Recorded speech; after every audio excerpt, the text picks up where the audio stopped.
Donc, pour commencer, pour se mettre un peu dans le bain de la foi, pour introduire, je propose de lire Hébreux 11, verset 6. Alors, il n'y a pas de slide pendant mon message. Donc, on est en mode papier ou éventuellement smartphone. Voilà. Éventuellement.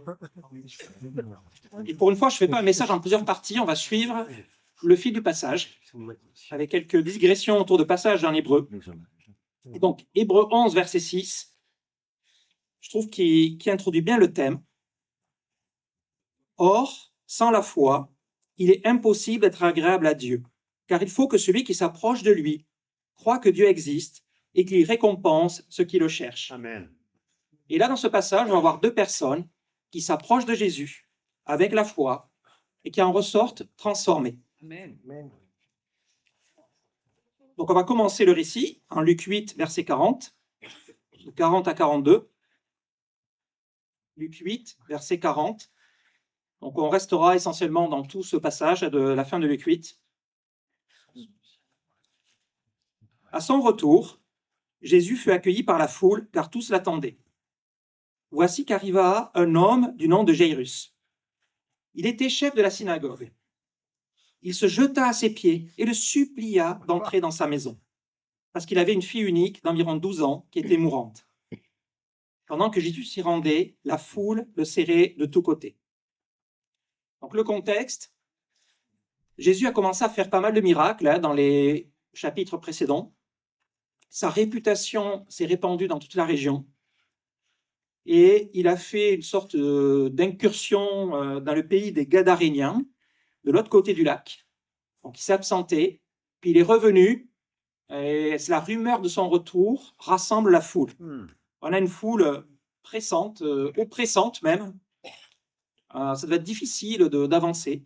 En tout cas, le passage et les autres passages dans d'autres synoptiques donnent cette impression que c'était très difficile d'atteindre Jésus. Pourquoi ? Parce que la foule, elle sait que Jésus, il a un pouvoir de guérir. Et donc, elle veut le toucher, elle veut solliciter la guérison. On verra que, enfin, je ferai allusion aussi dans Luc 6, par exemple, on voit que les gens veulent le toucher pour être guéris. Et ça marche. Et donc, là, on a le premier protagoniste, Jairus, chef de la synagogue, qui se jette aux pieds de Jésus. Pourtant, à l'époque, déjà, les pharisiens regardaient Jésus de travers. Mais lui, il n'a pas peur du regard de ses co-religionnaires. Il fait partie de quelque part des dirigeants religieux, mais il n'a pas peur du regard des autres. Amen. Sa fille est en train de mourir, tout le reste est secondaire. Et le regard des autres, ça a souvent beaucoup de poids dans nos vies. C'est vrai. Et quand des personnes très chères, très proches de nous sont dans une situation dramatique, tout ça, ça pèse rien du tout, en fait. Amen. Et donc, on attend le miracle de Jésus.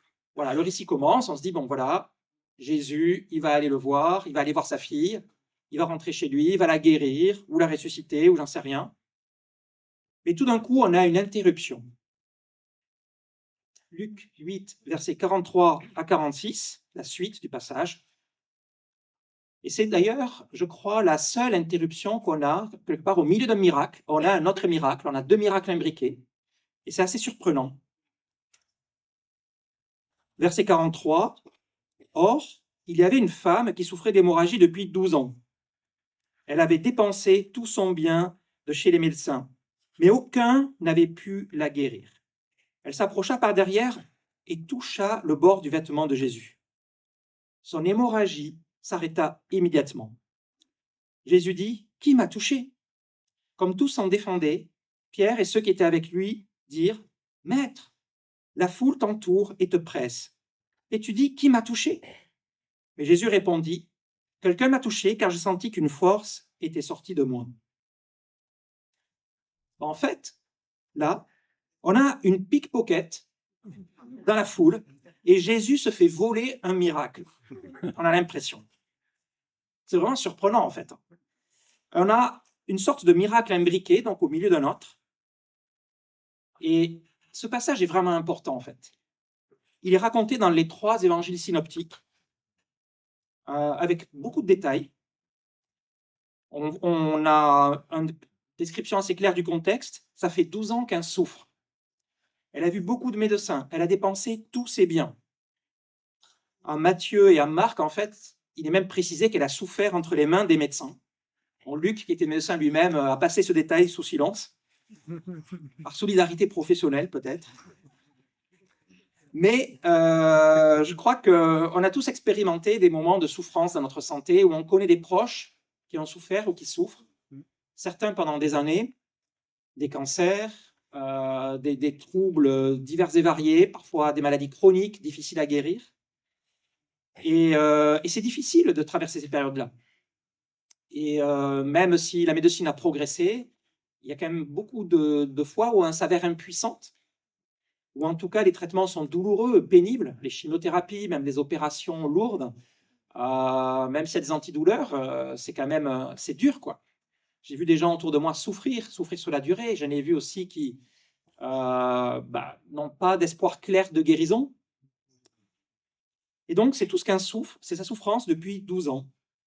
Il faut comprendre qu'en fait, une perte de sang, c'est plus grave que ça en a l'air, que ça le serait peut-être aujourd'hui. Pourquoi? Parce qu'à l'époque, le sang, ça touche à l'impureté rituelle. Donc, elle est exclue, plus ou moins exclue, on va dire, des contacts avec les autres personnes juives à cause des rituels de purification qui sont très contraignants. Si on touche quelqu'un atteint d'une perte de sang, il fallait suivre des bains rituels, et c'était un peu complexe.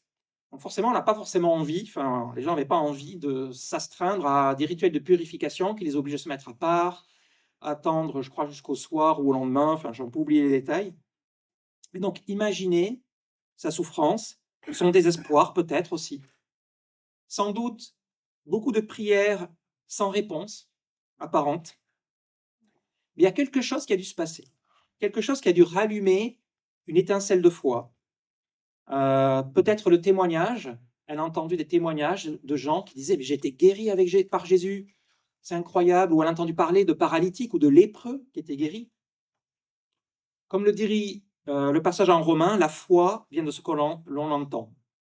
Et donc pour elle, elle a dû entendre une rumeur ou des bruits, des témoignages, et elle vient voir Jésus qui est son ultime espoir. Et elle va le toucher. Elle le touche avec la foi que ça suffira à la guérir. Amen. Et en fait, toucher Jésus va non seulement la guérir, mais ça va aussi la purifier et la sauver. Amen. Et donc, quand on lit la suite du passage, quand on regarde les versets 45 et même jusqu'à 48, Luc 8,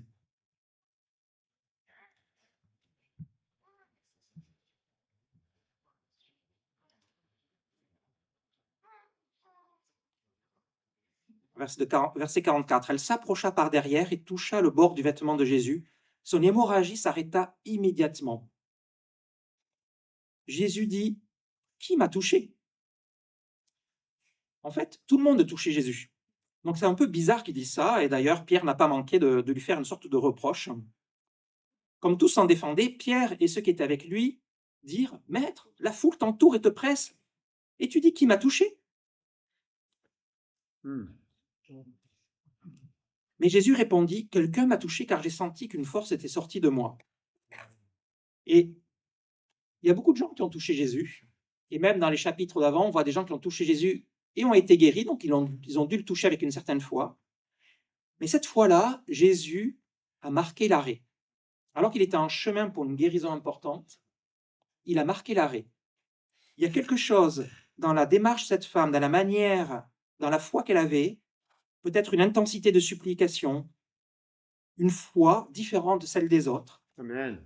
Et exceptionnellement, Jésus réagit Amen. face à quelqu'un qui le touche.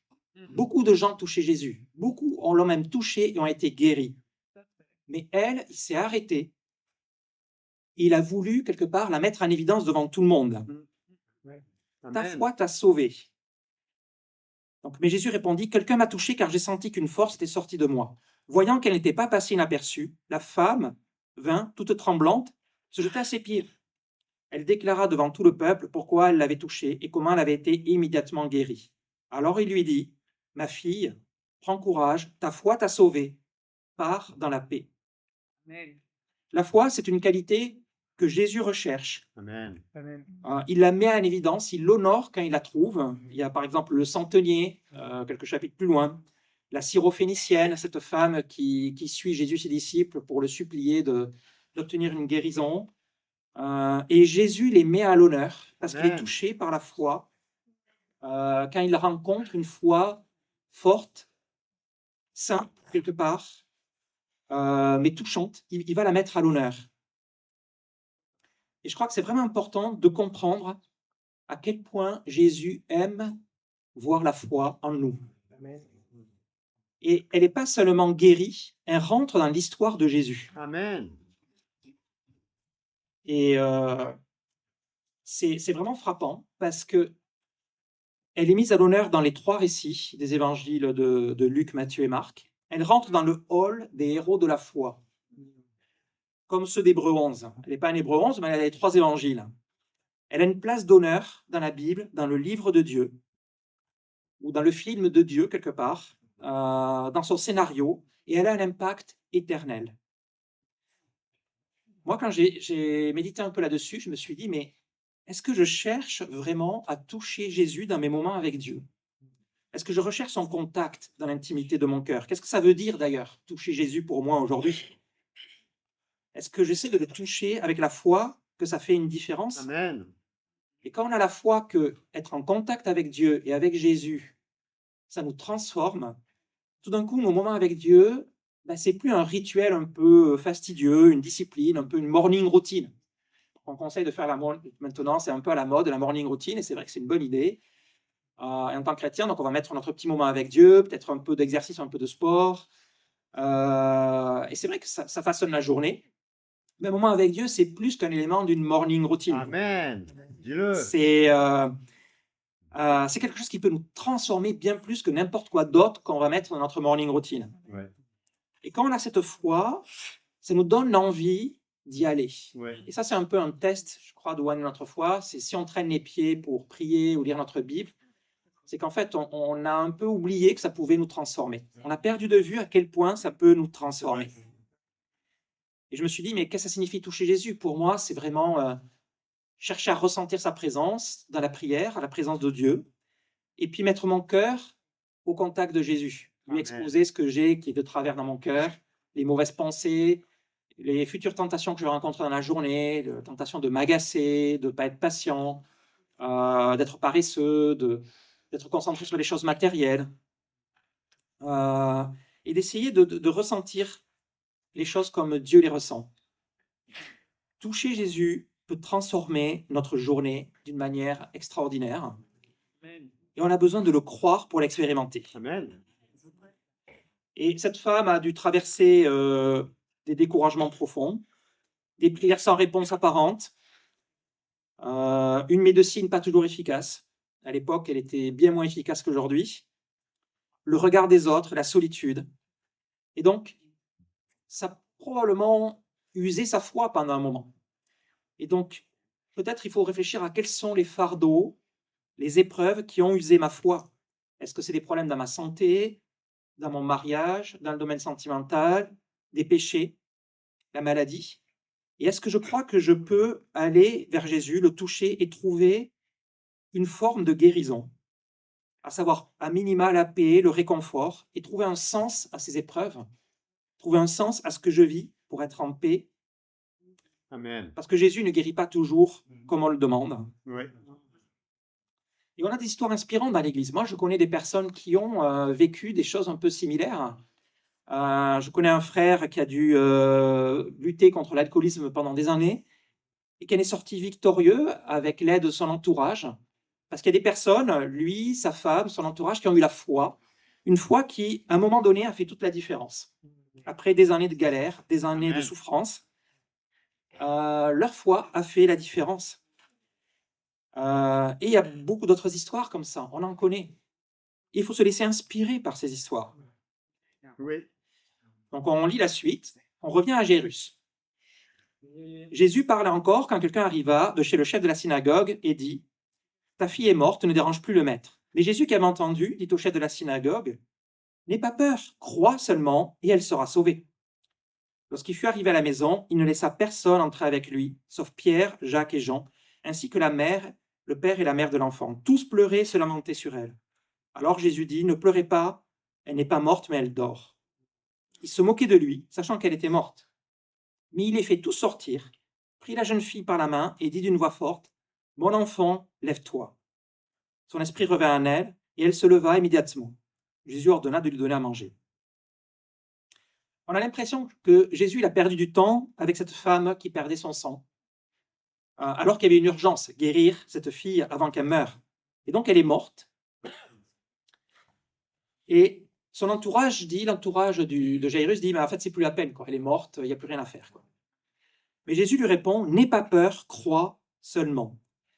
Et cette opposition entre avoir peur et la foi, elle est présente dans pas mal d'endroits de la Bible. Si vous lisez Hébreux 11, vous verrez à un moment donné les parents de Moïse qui n'ont pas craint le roi, ou Moïse qui n'a pas eu peur du pharaon et qui a eu la foi. Et souvent la peur, c'est l'ennemi de la foi.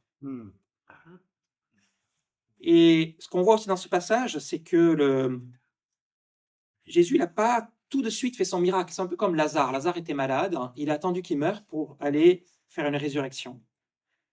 Il va parler en Lazare en disant « c'est ainsi que va s'accomplir la gloire de Dieu ».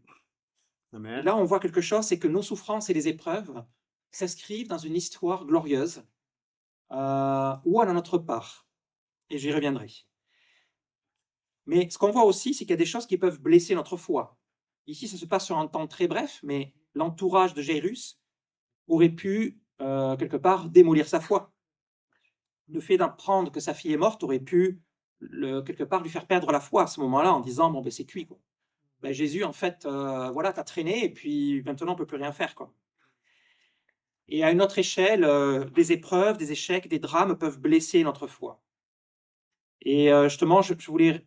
En fait, quand j'ai lu ce passage, quand j'ai plutôt regardé l'épisode de Chosen, c'était une semaine où j'étais à Orsay avec mon fils qui passait des concours, donc près de Polytechnique.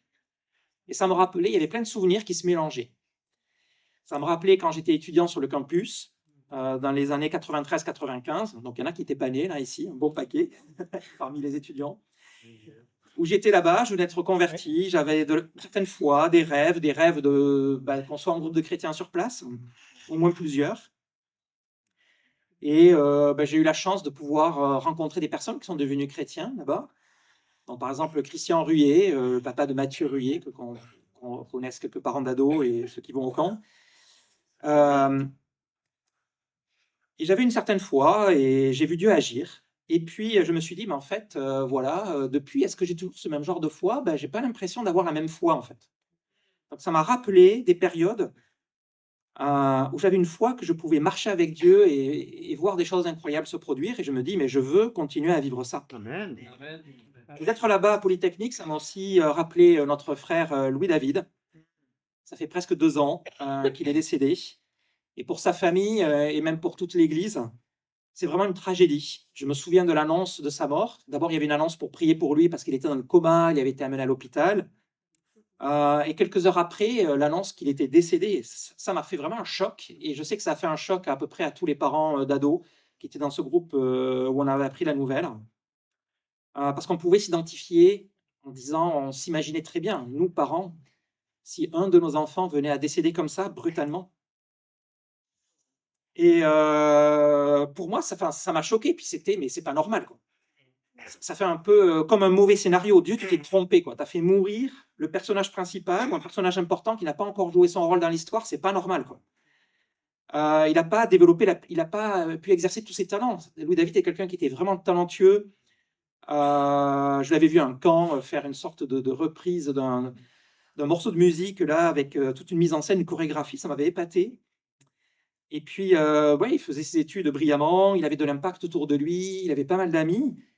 Puis moi, j'avais aussi une vision, parce que je savais qu'à ce moment-là, il y avait la fille d'Elle Borgne qui passait ses concours pour entrer à la même école, et qui a été reçue à peu près à ce moment-là, en fait. Je me disais, tiens, ils seront 2, comme moi, il y a longtemps, avec Christian. C'est le début d'un ministère à nouveau sur ce campus. Mais non, ça ne s'est pas du tout passé comme j'imaginais que ça allait se passer. Et en tant que parent, en plus, on a l'impression d'avoir un contrat tacite avec Dieu. Dieu on sait que Dieu va nous laisser passer par des épreuves, quoi, des maladies, qu'on va peut-être souffrir, être persécuté, tomber malade. On sait qu'on va mourir, hein, voilà. Mais on a un peu cette impression que Dieu va protéger quand même nos enfants des épreuves dramatiques. Nous, oui, mais nos enfants, quand même, non. Et en fait, c'est pas vrai. En fait, il n'y a pas ce contrat tacite avec Dieu.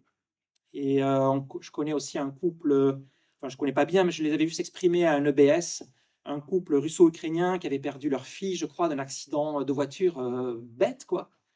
Et ça avait été un drame dans leur vie, tragique. Et ça, en tant que parent, ça crée un peu de l'anxiété parce qu'on se dit, mais alors Dieu, est-ce que Dieu protège mes enfants des drames qui peuvent arriver, quoi? Moi qui suis un peu anxieux, du coup, je me dis, mince, mais alors, c'est troublant, quoi. Et c'était cette même semaine-là où j'ai vu cet épisode de Chosen, justement, où on voyait cet exemple de foi. Et Dieu n'a jamais dit qu'il nous épargnerait des épreuves tragiques et difficiles. C'est vrai. Et on a commencé en hébreu, on va terminer en hébreu. Hébreu 11. Je vais lire rapidement 2-3 versets. Il y a Hébreu 11, verset 12 déjà. Plutôt Hébreu 11, verset 13. C'est dans la foi qu'ils sont tous morts sans avoir reçu les biens promis. Mais ils les ont vus et salués de loin. Et ils ont reconnu qu'ils étaient étrangers voyageurs sur la terre. Je pense qu'il fait allusion à Moïse. Parce que Moïse, il est arrivé aux portes de la terre promise où son peuple est arrivé et Dieu a dit, ben voilà, c'est là, mais c'est pas pour toi. Alors ça semble quand même un peu vache, quoi, quand même. Ça semble assez injuste. Parce que bon, Moïse, il a quand même travaillé dur toute sa vie, quoi, et puis il va pas le voir. Mais ça avait un sens. Ça avait un sens, même si on ne le saisit pas toujours. Verset 16. Mais en réalité, il désire une meilleure patrie, c'est-à-dire la patrie céleste. Moïse, il n'a pas été déçu en arrivant quelque part, là où il est arrivé, à la fin, et on ne sait pas comment s'écoule le temps, le séjour des morts, c'est un peu compliqué, mais Moïse, il ne sera pas déçu. Il ne va pas être lésé. Amen. Et c'est vrai aussi pour Louis David ou pour tous ceux de notre entourage qui sont décédés d'une manière qui nous paraît beaucoup trop tôt. À la fin, on comprendra que ce n'était pas une erreur.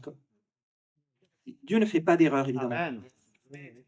Et puis, donc un peu plus loin, verset 16, c'est pourquoi Dieu n'a pas honte d'être appelé leur Dieu, car il leur a préparé une cité. Et enfin, au verset 39,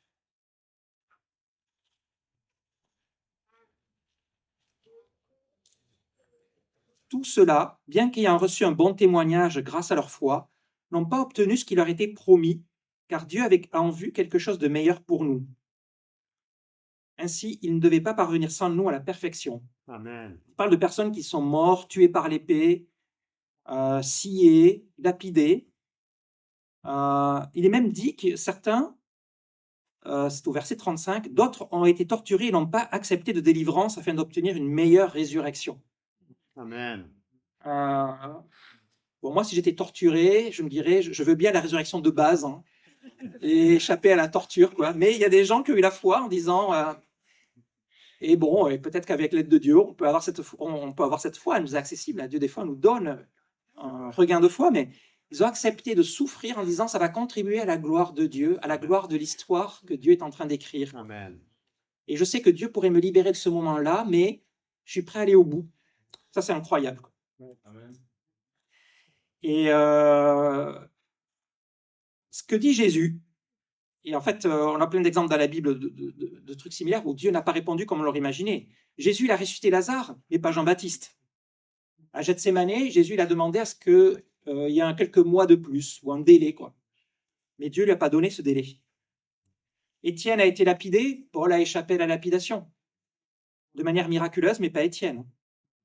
Paul a une faiblesse mystérieuse qu'il mentionne plusieurs fois, où il a prié, et Dieu n'a pas guéri cette faiblesse. Marie reçoit l'annonce de l'ange qui lui dit « Bonne nouvelle, tu vas avoir comme enfant celui qui va délivrer tout Israël. Mauvaise nouvelle, une épée te transpercera le cœur. » Marie n'a pas été épargnée de voir son enfant mourir. Et donc, tout ça, ça nous met en garde sur le fait que oui, Dieu contrôle, et on va voir des choses étonnantes, mais il ne va pas nous épargner des épreuves parfois dramatiques.